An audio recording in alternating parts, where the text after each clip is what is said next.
Hey everyone! Welcome to our factory.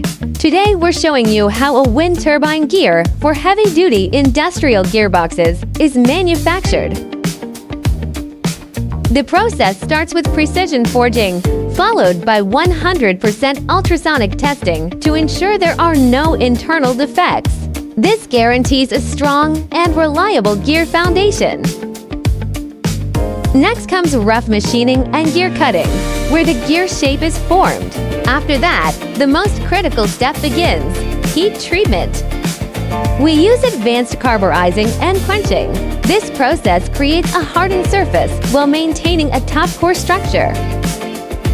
Then the gear undergoes precision grinding, achieving high accuracy and smooth surface finish.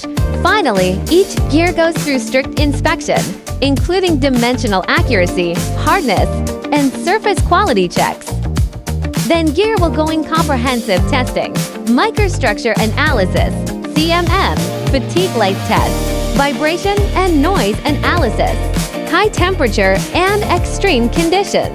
The finished product reaches ISO 5 precision and EGMA 111 to standards, ensuring smooth transmission and long service life. As a professional gear manufacturer, we ensure every step meets the highest industrial standards.